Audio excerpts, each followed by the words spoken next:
Hello my dear students and welcome back again. Today I am going to start class 8th English grammar 7th chapter and that is the correct use of verbs. Sometimes a single verb is wrongly used for two different subjects. We can use two auxiliary with one main verb only if the main verb agrees with both the auxiliary. We can use one auxiliary with two different main verbs if the second auxiliary would be the same as the first, and a phrase that begins with the ing form of a verb is called a participle phrase. Such a phrase must be in a proper agreement with the noun or the pronoun that it qualifies. Now, here's the exercise.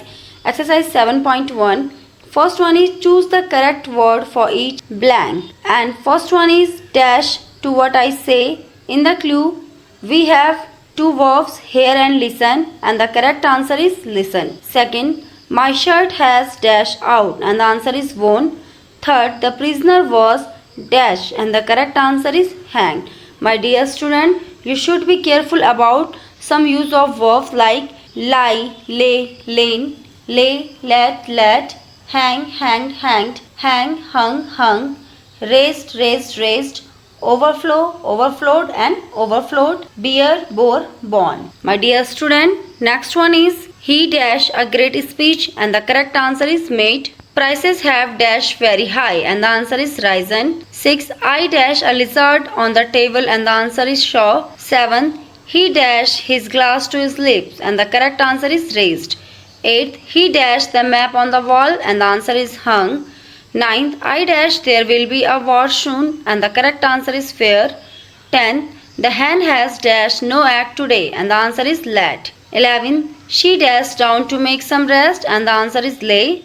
12th, Vipin dashed the books on the table and the answer is let. My dear student, do this question in your book. Question number 2, rewrite each sentence correctly. First, his heart overflew with love and the answer is his heart overflowed with love. In the previous, I tell you about some important verbs which often to be confused like overflew, overflow, overflowed and overflowed. So we write overflowed, not overflew.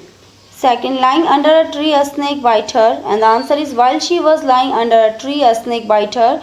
Otherwise, we can also write like this, lying under a tree she was bitten by a snake. Third, we want to lay down on this soft bed.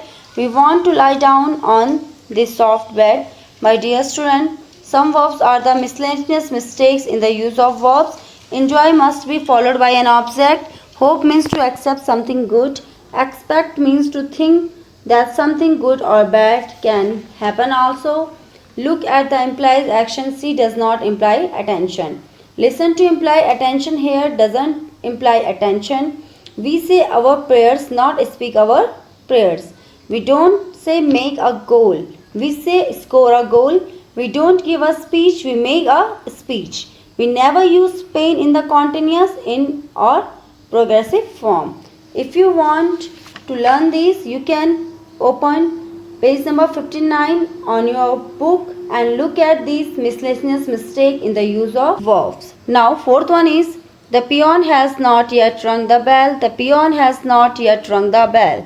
Fifth, one girl has passed and 9 failed. One girl has passed and 9 have failed. 6. She never has and never will tell a lie. She never has told and never will tell a lie. 7. Being a fine day we went for a picnic. It being a fine day we went for a picnic. 8. Entering the room, the light was quite dim. Entering the room, he found the light quite dim. 9th, he went to the church to speak his prayers. He went to the church to say his prayers. 10. We hope the old man will not get well now. We fear the old man will not get well now. And the rest of question you have to do yourself. Do these questions in your notebook. And that's all about this chapter. I hope you all learned very well. Thank you.